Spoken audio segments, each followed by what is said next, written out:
Hello, everybody, and welcome to episode 5 of the happiest hour on earth. We made it. We're here. 5 weeks 5 in. And so we decided we have talked strictly about the parks.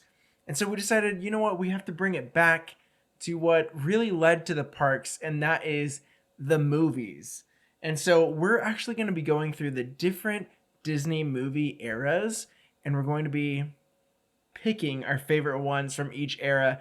Some of them are really easy and some of them are incredibly hard. So join us on this adventure as we try to figure out what is our favorite movie from each Disney era.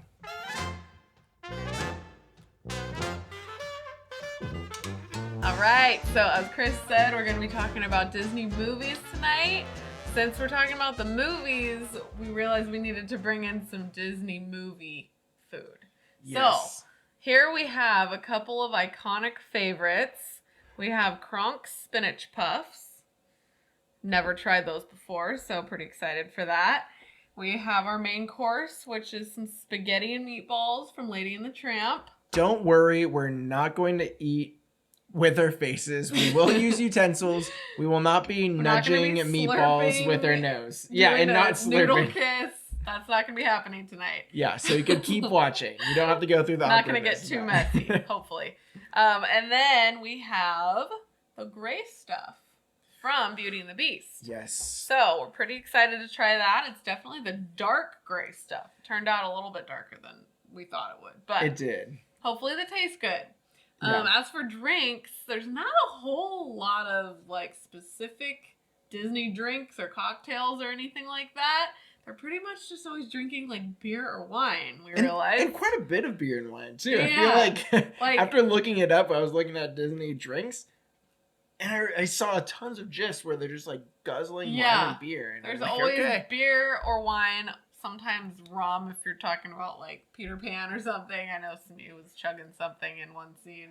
He's a pirate. He's probably drinking rum. Yeah. It's gotta be rum. But beer and wine seem to be kind of the most commonly drank alcohol forms, and obviously we had to go with some of those. So that was a bummer because we didn't get to actually make a cocktail. We didn't create any cocktails, which was kind of a bummer. Yeah. But both of us love beer and wine, so win-win, I guess. So I have the wine tonight, and I have the beer. Chris has got the beer. So we got almost every Disney movie. I feel like there's a lot of times where either they find themselves near a wine barrel or they are drinking out of a mandolin or whatever the case may be. There's a lot of wine, scomps. They're just down in some wine. And then I got the Gaston beer. I'm trying to remember where else there's beer, but they say no one can drink like Gaston, but I would take him up. I would take him up on this. I think you can rival Gaston. This is an 8% hazy IPA, and I think I got it obviously in the Pirates of the Caribbean mug.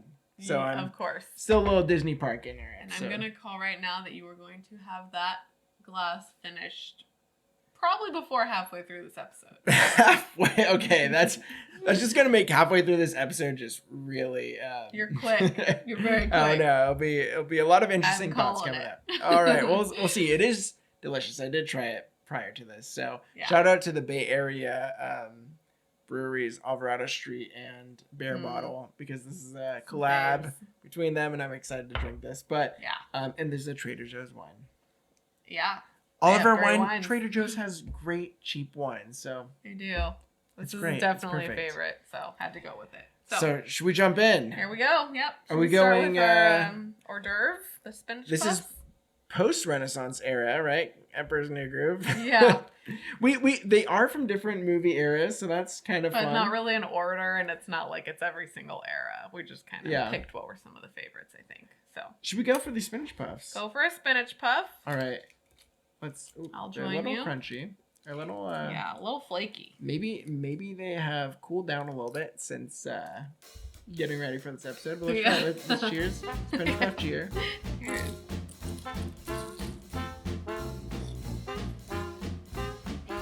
They're good, but I just realized as I was biting it, spinach sticks in your teeth. So hopefully, we don't want any. We'll do a little spinach check after. Just ease my hand. Oh my god. We don't want that.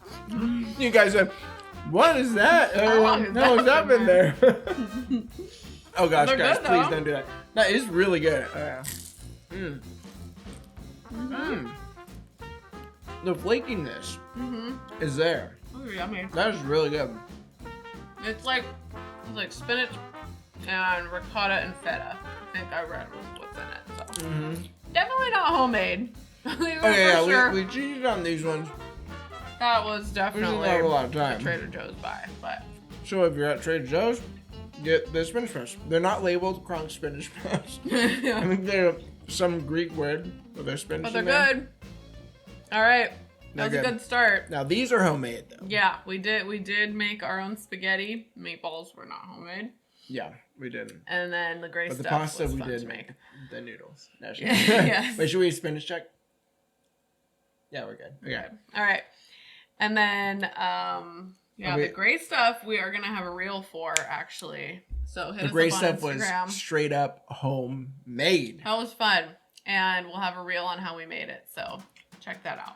Yeah. Okay, should we go for this? Yeah, this is gonna be messy, Ooh. probably. Yeah. Spaghetti's never a I clean think and tidy thing to eat. we might have to just mute the video here.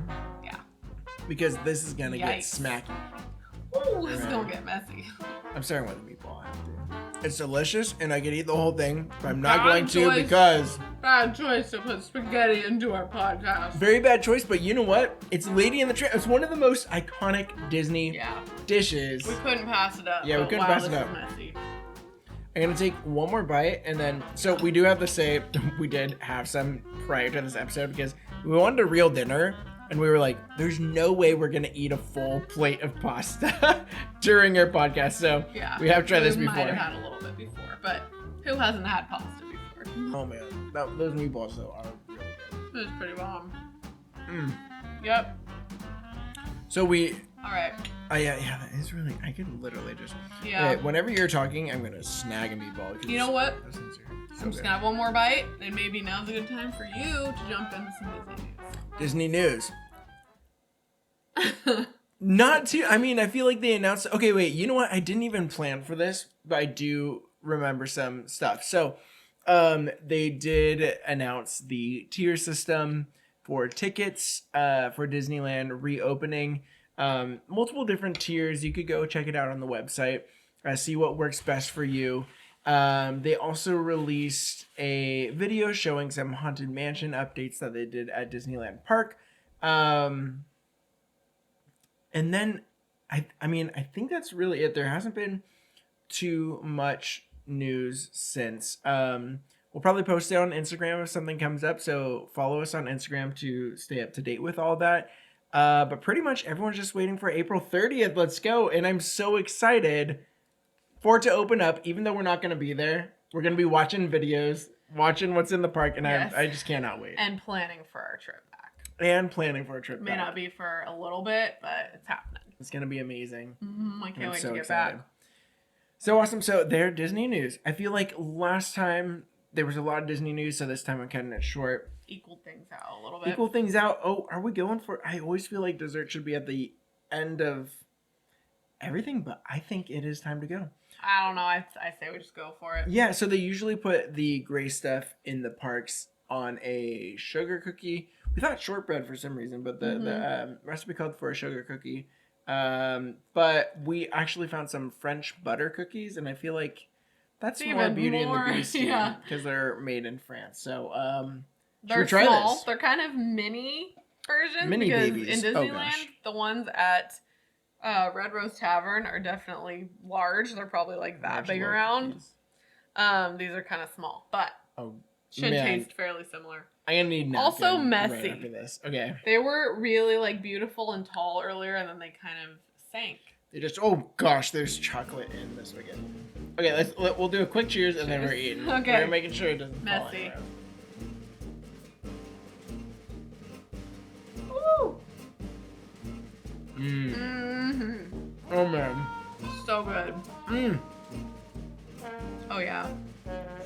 And the nice thing about this is that we never look at the serving sizes, so we just make whatever we find. But the serving size must have been for like 10 people, so we have a good amount of Got a lot gray left stuff over. left. That is really good. I mean, If you haven't had the gray stuff before, I mean, it's pretty much an Oreo whipped pudding cream type of deal. That's That is very really yummy. good. Man, yeah, that was Alright. incredible. Yeah, everything's pretty good. I think this was a Good job. good night of. Good job, Lopez's. We got this. All right, so should we get in? Should we jump Let's dive in? into this. It's gonna be tough. A lot of them are tough.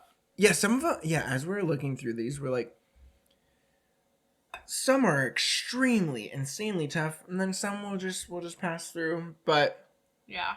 so, the first era of Disney movies, and as we were like researching this, it was so cool, like reading into it more and just seeing what defined all these eras. So hopefully you guys have fun as we talk about this as well. But the first era was the Golden Age, which started in 1937 and lasted until 1942. And in the Golden Age, we had Snow White, which was the first ever feature-length animated Classic. movie. So we had Snow White, then Pinocchio, Fantasia, Dumbo, and Bambi.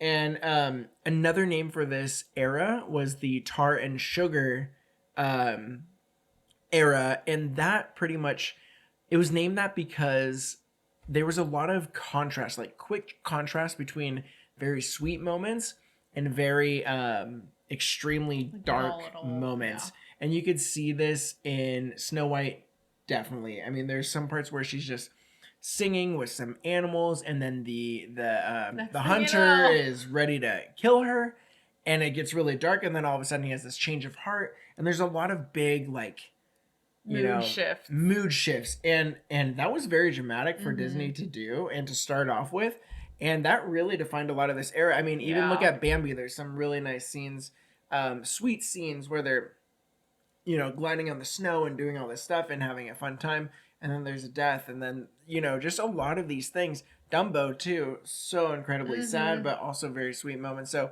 the Tar and Sugar era, because there's that huge lot of contrast and shifting emotion. things. Yeah. So do you have any films that stood out or were like a very important part to your childhood growing up, or Yeah. what do you think? I think I'd probably have to say a favorite would be Bambi for me, because it's just one that I grew up on. It was really special to me as a kid. There was also a scene that I always used to quote really well, the one where Thumper is like being told to eat his greens or whatever. My family always made me do that quote because they thought it was hilarious. So that one is kind of one I'm tied to emotionally. I know it's really sad as well, so I don't watch it often. But out of these movies, it's probably going to have to be my favorite. Nice. Yeah, that's awesome. I love Bambi so much, but it's so hard for me to really watch. So sad. Heartbreaking. I do. Yeah, and another movie that comes up, in a couple of eras from now. It's like they're so good and so heartwarming, but for some reason it's really hard for me to get through them. So I don't really watch Bambi as much. But I'm gonna have to say Snow White, just because, I mean, how ambitious it was to do a feature length animated movie, and I mean, it was groundbreaking on so many different levels, and just you could see Walt's ambition to just like, no, I don't care what people will say, even if they say that people won't sit through a feature length cartoon movie. I'm going for it. I'm making Snow White, and it kickstarted so much. So, Snow White is amazing, and that's gonna be my pick. It's a good one. It is. It's amazing. The start of it all. Start of it all, yeah, and that's why we've talked about in some episodes why we love Buena Vista Street so much, because I believe if I'm correct, at the end, the Carthay Circle Theater or whatever, like where the restaurant is, that was based after the theater that they first showed Snow White in. Yeah, and it looks exactly like it. So cool to just be Perfect. put into that era. So It is. so after 1937 through 1942, we actually jump into the wartime era, and these were, I mean, there's a lot of different films. Really interesting films. It wasn't something that most Disney fans like recognize as like any favorite movies, or Mhm. may not even know of some of these movies. I Yeah. didn't know of some of them. Yeah. But definitely an interesting time in Disney movie history. Yeah, and it's called the wartime era because I think it was it World War II? Obviously, a lot was changing during this time. But one thing that kind of stood out to this era was that there was no true full length film. They're technically all full length films, but they're all short films within that one full length. Yeah.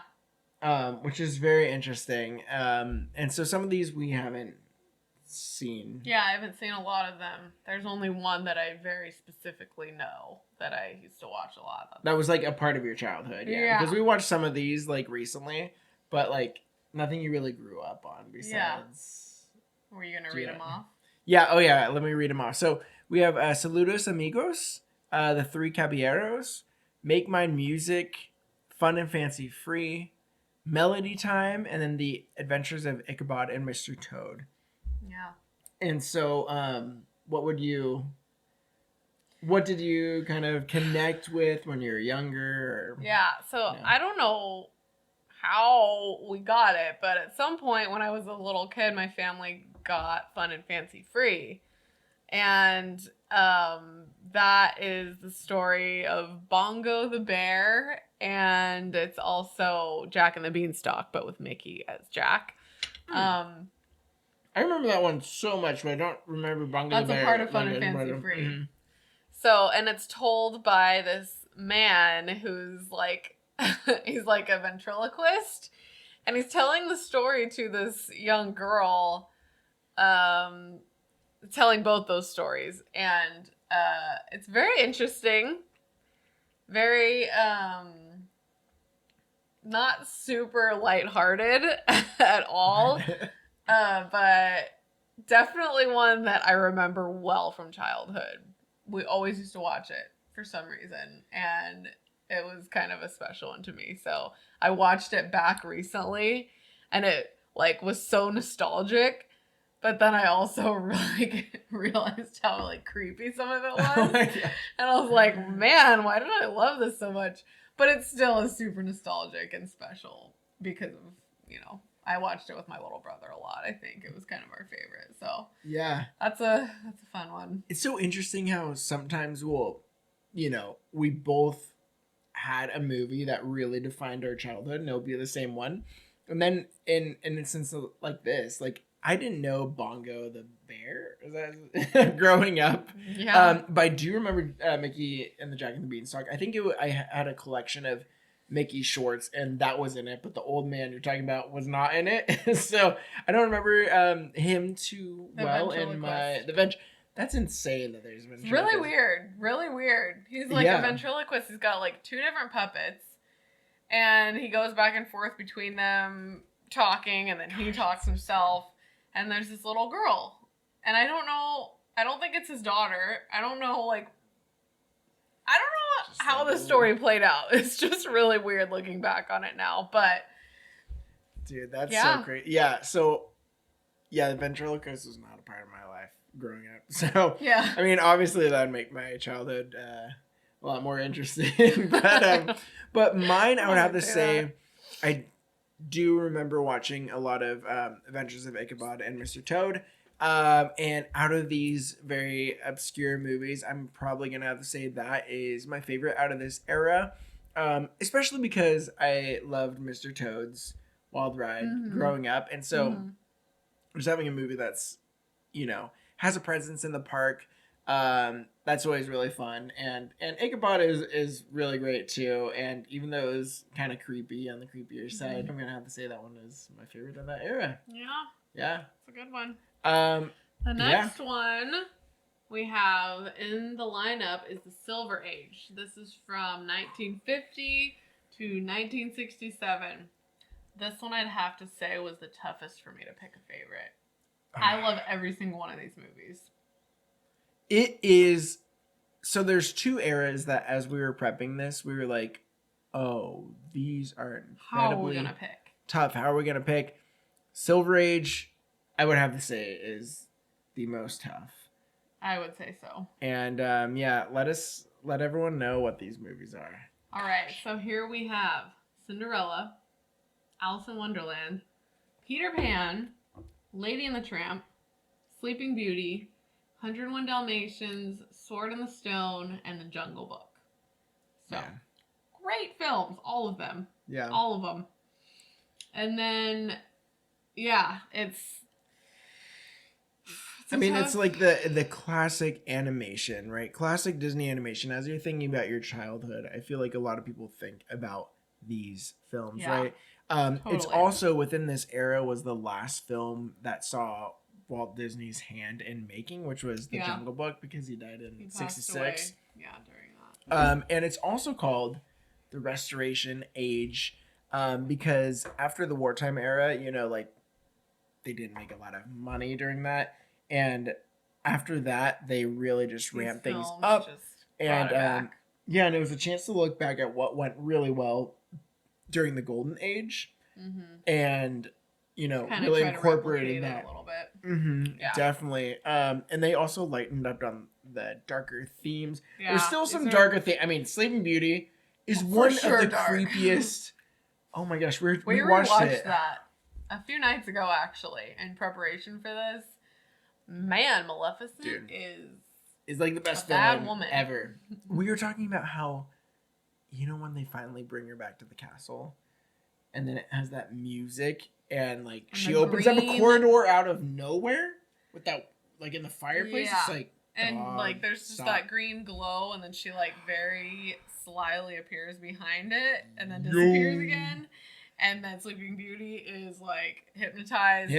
Oh my gosh. So creepy. It will be a while before we let our child watch that one, dude. Yeah. I do That one not want him creeped to me have out as a nightmares. kid, I'm for like, sure. shoot. Even though I love that movie, that scene in particular is so creepy. Yeah, it is really creepy. But And then also, like, as we were like, the interesting thing is, as we were looking through these eras, usually there's a good era followed by like a you know, not so good era, and then a great era, and then followed by one that's not so good, and then kind of goes back and forth. But this one was also the introduction of a lot of songs in the movie, and this was also the introduction of the Sherman Brothers, who are so amazing. And so I mean, Iconic. they wrote some incredible music, and for animation, but also for live action, right? Mary Poppins, I think, is the one that stands out to me so much. oh yeah. And so they're awesome, and all these like classic songs that came, you know, halfway ish through this era Definitely. is so great. So What's your favorite? I went on the last two, okay. I think. So, like we said, this is a really, really tough era, and literally all of these have a special place in my heart, right? Yep. So, in the Every Stone single was, I mean, I had scenes when I was growing up that were so funny to me. The squirrel scene, and then the fishes and all this stuff. Jungle Book also had a huge connection to that. Lady and the Tramp, I loved dogs growing up, and then also now too. So all of that whole movie was so great. Peter Pan, I mean, Peter Pan is just so magical and amazing. And I was teetering on that and Cinderella and Sleeping Beauty. Those are the three that stood out to me. And I was going to say Sleeping Beauty, but I think I'm erring on the Cinderella side because, I mean, Glass Slipper also, we kind of mentioned this in a previous episode, but I proposed to Emily in front of the castle with a Sleeping Beauty, with a Cinderella proposal. Did this whole like glass slipper thing where one of my friends pretended to be a Disney cast member and was looking for the right fit, and then put it on Emily, and it fit, and then I came out of nowhere, and We do have a video of this on Yes. YouTube. If anyone were to be interested in seeing it, we may be able to link that. yeah, somehow. we'll link it somehow. It's pretty cute. And so, and yeah, I think that one just, I mean, is so classic to me. Such a great story. And also, I think Lucifer, the cat, is the He's pretty funniest great. thing in the world. Literally, There's parts that It's so funny. I'm surprised that they had humor like that, because I love like random like ridiculous humor, and they were able to put that in a 19s like 50s movie. Like there's Yeah. hysterical parts And where he Lucifer is just embodies, like a cat's personality so So- perfectly. Like, I mean, we have a cat. Her name is Indy, and I feel like Lucifer is her. Like, dude, it's so true. And I don't know how these like animators like draw them out so well, and Lucifer is hysterical. he's so And just funny. the story in general is great. So mine from this era, even though I could literally pick any and I'd be totally okay with it, is going to be Cinderella. But what great about you? one.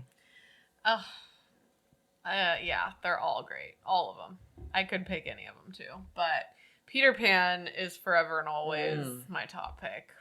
It's my favorite, ultimately, from any Disney movie era. Yeah. It's just, I don't know. It embodies, like, childhood and not losing sight of the kid in you so much. And, you know, Disneyland does that for me too. But Peter Pan is the movie version of Disneyland to me, I guess. It's just, it brings out the kid inside me that I never want to let go of, you know? Yeah. It's just the whole Neverland vibe and, you know, all the Lost Boys and stuff. It's so, so magical. And I've always loved that movie.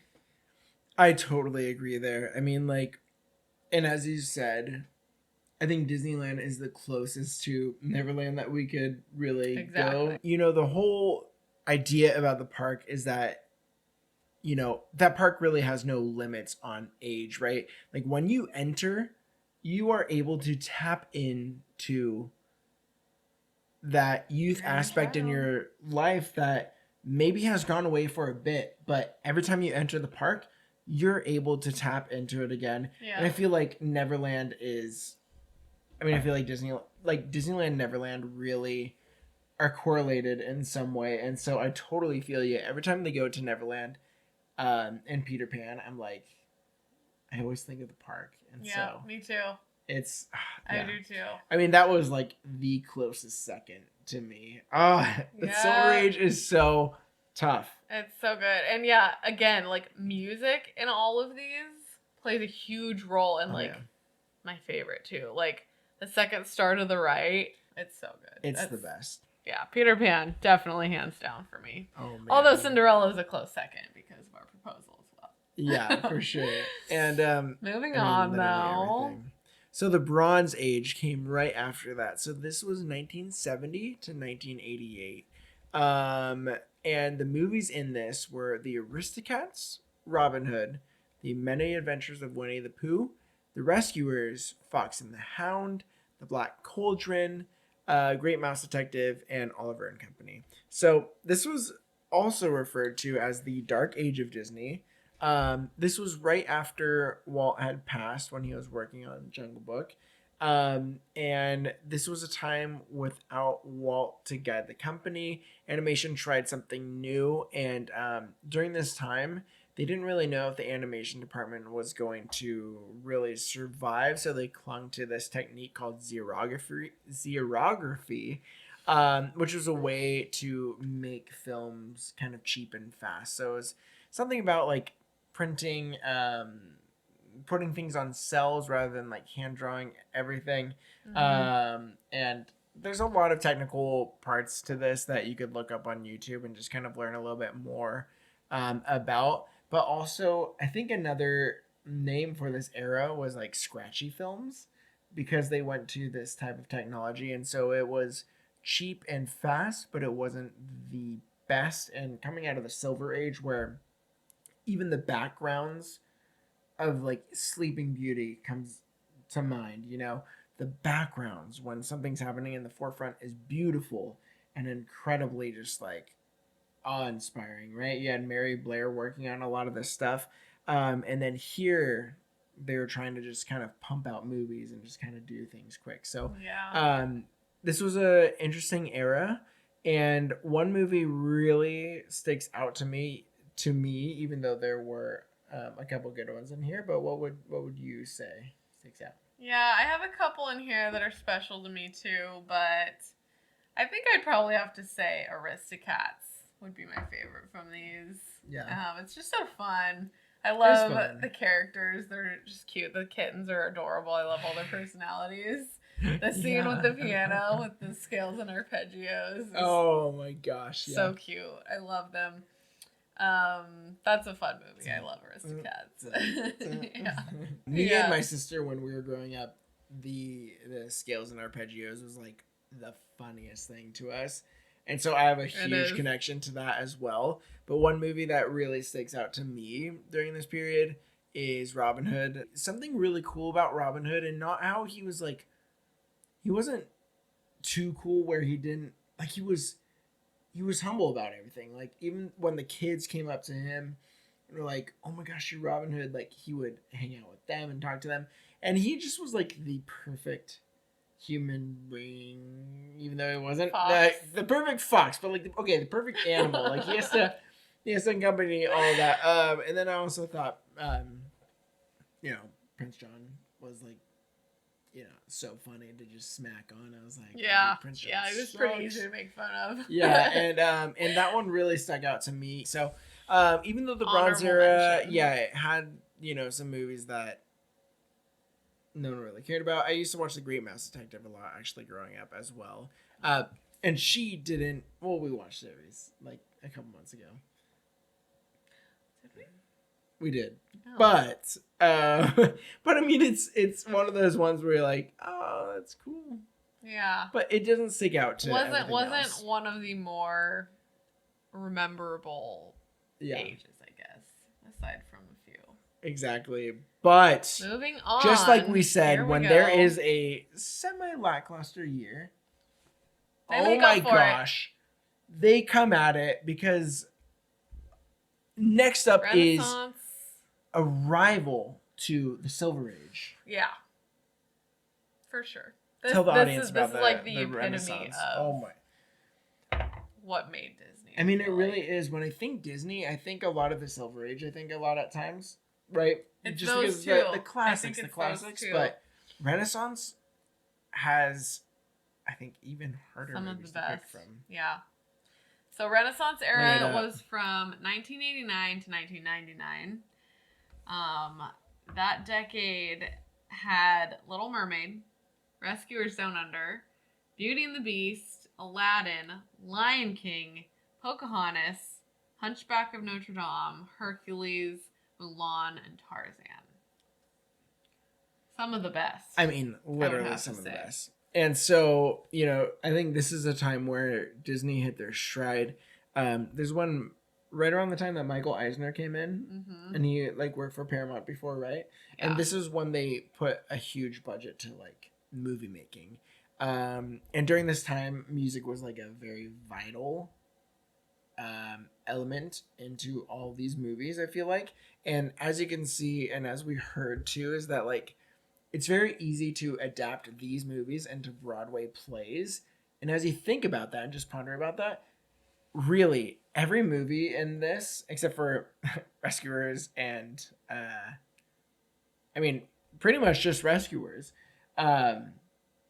had this amazing music that drove the story, but was catchy as well. And are you kidding? Oh man, some of these songs.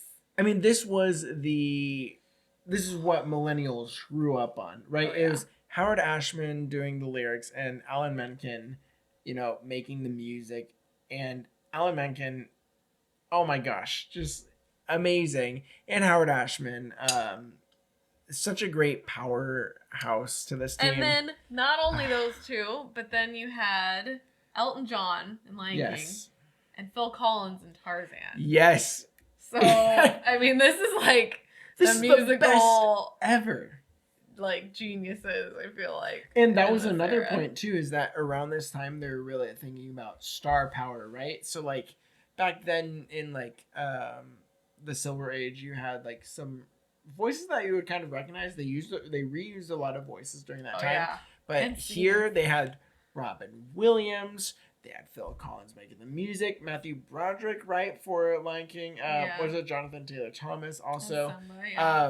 And this is when they really tapped into like, hey, we need to put in some voices that in there. people knew, and this was honestly, and this was also a return to princess era, and actually, you know, during that like golden era to silver and all that stuff, they had a lot of like iconic princesses, but there wasn't actually that much. You had Snow White, Cinderella, Sleeping Beauty, but here you had a boom of princesses, and I mean, this is when it really shot off. I mean, I think Disney does princesses really, really well.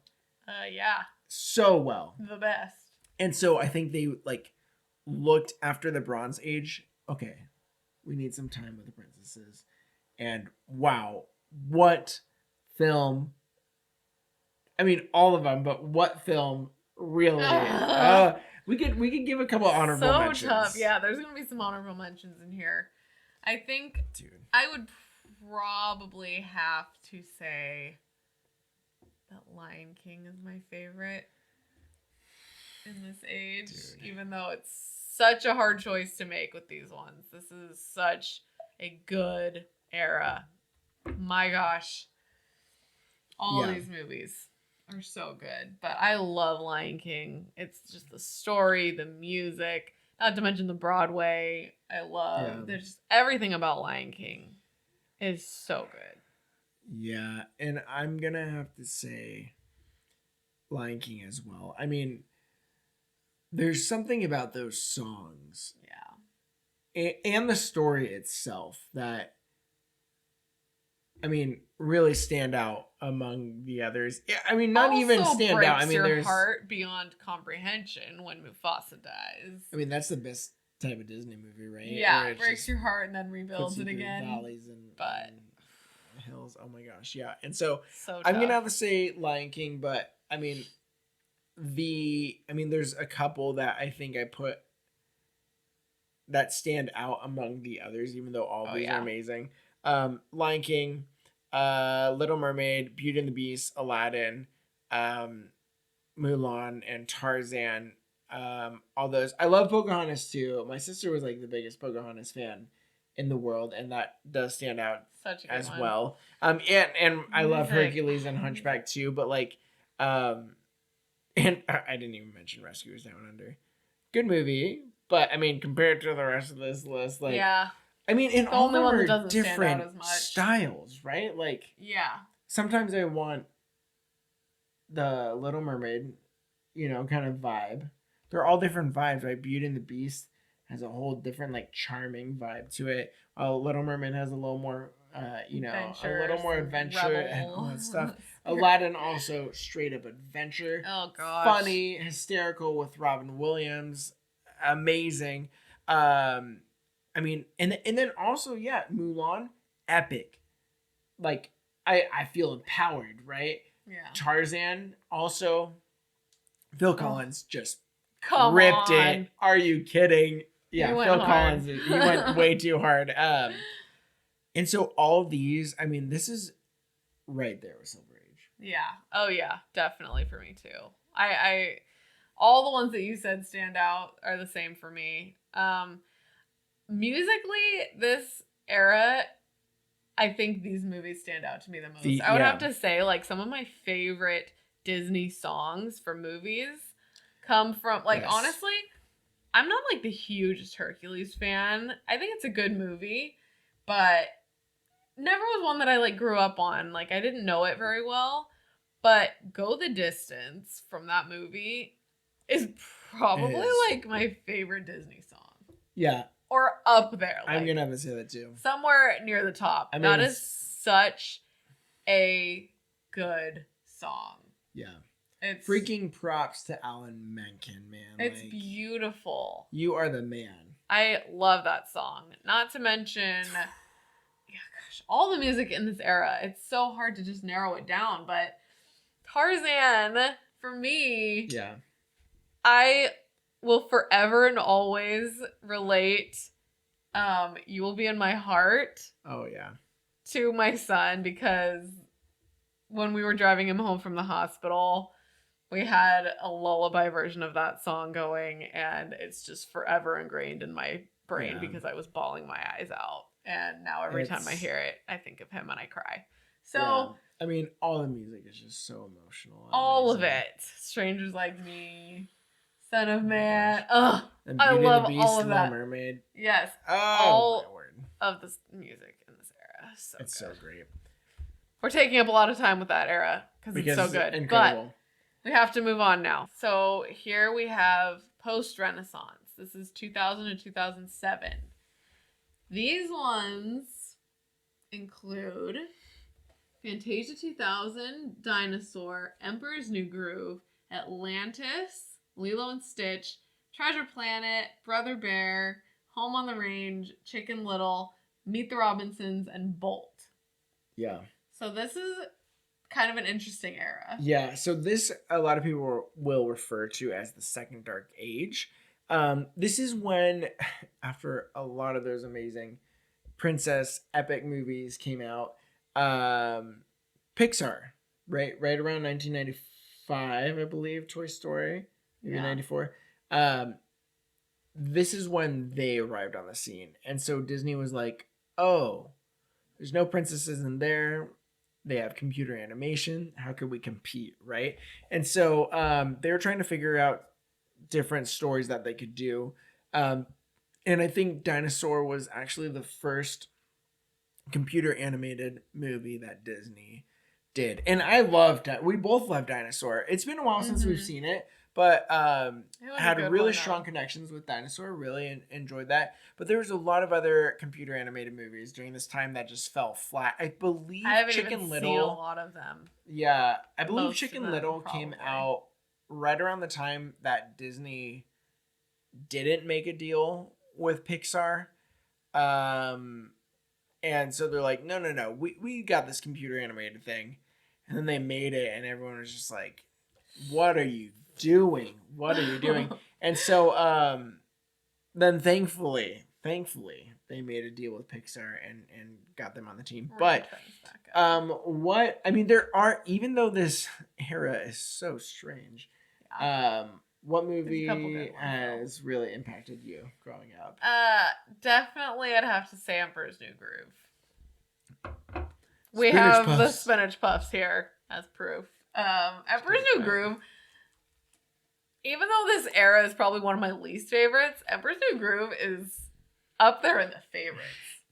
That one movie that stands out from this era is a favorite. It is so funny, regardless of how old I get. I Dude. feel like I die laughing in that movie every time I watch it. And the funny thing is like, it's not like when you think of other Disney movies and it's just epic and emotional and all this stuff.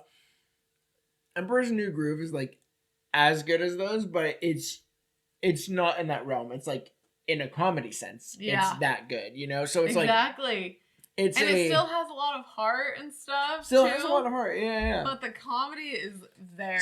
It is so funny. Like, I don't think there's been a Cusco? funnier Disney animated movie. I think you're right. I love Emperor's New Groove. I think it is hysterical. And I feel like they, and props to David Spade. I think that they Yeah. were like, let's literally just let them have free reign of just like comedy. Let's just make this thing hysterical. And they went for it, and it worked out really, really well. Yeah. Yep, that's a great movie. Emperor's New Grooves. I love it. Yzma and Kronk, hilarious. Like, great Dude, bad guys, yes. but hilarious at the same time. Yeah. And then the bond between Cusco and Pacha Pacha. are Oh my like, gosh. that's great as well. It's just all around a great movie. It's so good. Yeah. And How so about you? yeah, I would probably have to say that as well. But well, so I mean, I was between that and Lilo and Stitch. And Lilo and for Stitch is me- so good too. I'm gonna have to say Lilo and Stitch. You have some great music in there. Also, Absolutely which our little amazing. boy loves music from Lilo and Stitch. It's He's so just getting to cute. the age where he recognizes songs, and every time the two main songs from this movie come on when we're listening to music, he like lights up, and it's really cute. It's So, really cute. great And yeah, so music. that one is just great because I feel like it came out at a really good age for me too. I love the action and adventure, and there's some really good stuff in there. Yeah. But also, I I love the tropical setting, but I Oh, also love the animation. Like a lot of things in the forefront are really nice and clear, but a lot of the background has this really cool like animation aesthetic where it's like almost like an abstract tropical vibe, and I thought that was really cool to bring in. But then also just like it's really heartwarming. The music is great, and just following the story between Lilo and Stitch is really so it's sweet touching. and heartwarming. It's touching. So and when he I'm gonna have to leaves, say that. and then Oh my I'm gosh, lost. the saddest the saddest scene I Ugly think in this duckling era, book. the ugly duckling book, and then he says I'm lost. Every time will just make me want to like punch a pillow and just be like, no, like what is happening? So sweet It's and so sweet. sad. It's like he relates to the ugly duckling so No. much in that scene. It's so sad. I think that's the thing too, right? That you said he relates to the ugly duckling thing. It's watching this alien that is all about destruction, all this stuff, have some sense of humanity, you know, and watching him understand that life is more than just destruction, and like he forms that ohana between everyone, and so that really touches me. So I'm gonna have to say Lilo and Stitch there. Oh, so good. Yeah, those two definitely are the best in this era for sure. But then we head into the last era that we have so far, and actually as new movies come out, we don't really know exactly where this era ends and where a new one begins. We don't really have a new era name yet, but the revival era, 2009 to 2021, yeah, pretty much now. That might shift as new movies come out, but this encompasses Princess and the Frog, Tangled, Winnie the Pooh, Frankenweenie, Wreck-It Ralph, Frozen, Big Hero 6, Zootopia, Moana, Ralph Breaks the Internet, Frozen 2, and Ryan the Last Dragon. So this era is defined by Disney buying out Pixar, Lasseter leading Disney and Pixar. Also returned to a lot of princess stories. There was 4 new Disney princesses, or actually, I guess 4 to 5. Maybe 4. And then also the Frozen was the highest grossing animated movie of all time during this. So a lot of great stuff here, and this was also pretty tough. But what would you say is your favorite from this era? I have a couple favorites from here as well. Yeah. It's not a favorite era, but there's some great movies in here for sure. I had kind of a tough time picking from this one. But I think I would probably choose Moana. Moana's so good. And I love the Polynesian feel throughout it. The adventure's so good. The music's so good. Moana's character's great. Maui's great. It's just, there's so much to it. I love that movie. I think that would probably have to be my pick, but I love Tangled as well. That's a pretty close second, I think. Yeah. That's a great movie. And Princess and the Frog. Those 3. I think I'd have to. So I was stuck between those as well. Yeah. So yeah, So Moana, incredible. I mean, you have Lin-Manuel Miranda doing the music. And I've told Emily, I think as the Sherman Brothers were of a certain era and Alan Menken was the next era, I feel like Lin-Manuel Miranda is kind of protege of Alan Menken. I mean, they're doing Little Mermaid together soon. He's kind of like following in his footsteps, and no one could beat, Alan Menken, but Lin-Manuel Miranda is learning from one of the greatest, and I think that he definitely has the potential to follow in that footsteps. But yeah, definitely. Moana is definitely up there. Tangled is definitely up there, and Princess and the Frog, I think I'm gonna have to go with, just because I don't know. I mean, this was really tough for me. I was between Tangled and Princess and the Frog at the end. But Princess and the Frog, I loved that they went back to 2D animation for this, right? A lot of things were that computer animated, which is absolutely amazing. But to see another movie back in 2D animation was so cool for me. Yeah. And then also just the being in New Orleans evoked that New Orleans Square vibe, Oh, and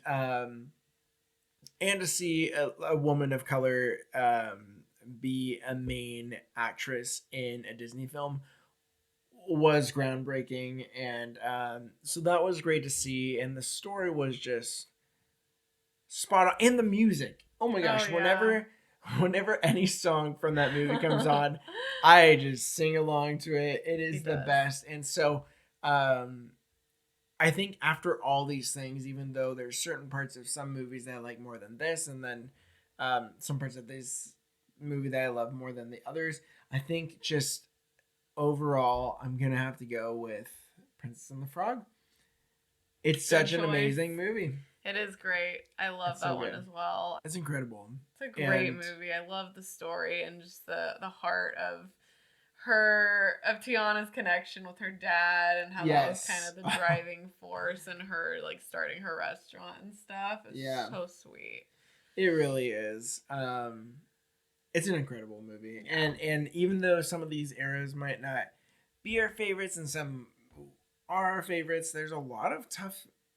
Because sometimes even in an era that is not the best, there's 2 to 3 movies that There's really at least stick a out. few that are great in every era. Yeah, and Those are some tough choices, y'all. yeah, so tough. And hey, we don't know when the next Disney movie era will start, or maybe it has already started, and these things might change in the future. But we just want to thank you so much for listening to the first 5 episodes of The Happiest Hour on Earth. Please follow us on Instagram and Spotify and Apple Podcasts and YouTube. And we have some great things in store. So yeah, Keep listening. we will see you guys next week when we'll have some more Disney content for you. Yep. See you next time. See you guys.